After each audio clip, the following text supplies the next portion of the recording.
बीही वाली, हे वो बीही वाली, हे वो बीही वाली। तोर बीही ना देखाऊं मैं आज कसना है, पंछी के देखाऊं मैं स्वाद कसना है, पंछी के देखाऊं मैं स्वाद कसना है।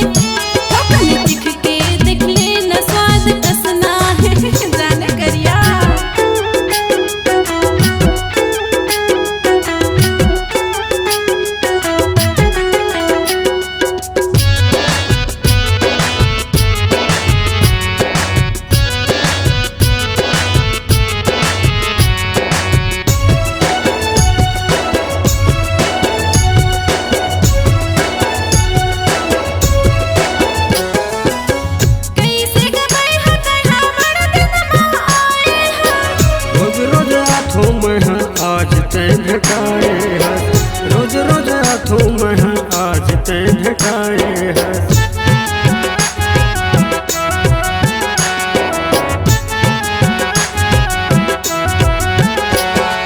कृष्ण कृष्ण बीही टूरी बेचे बर्तन लाए हस, खाके तो देख टूरा स्वाद ला नहीं पाए हस, खाके तो देख टूरा स्वाद ला नहीं पाए हस।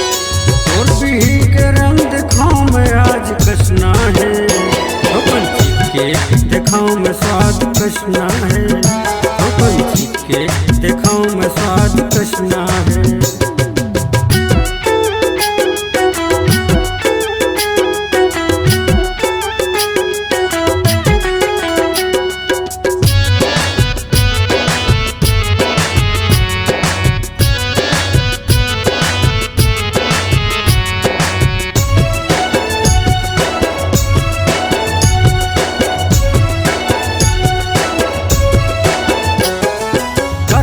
कर पौवा है कै रुपया किलो है, 2 रुपया पौवा हवा 7 रुपया किलो है, 2 रुपया पौवा हवा 7 रुपया किलो है।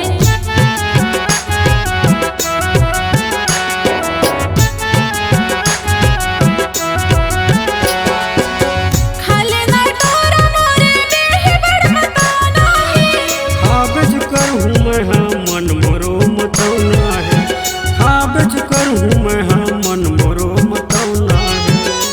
और बीही के ढंग देखाऊं मैं आज कसना है, पंछी के देखाऊं मैं स्वाद कसना है, पंछी के देखाऊं मैं स्वाद कसना है।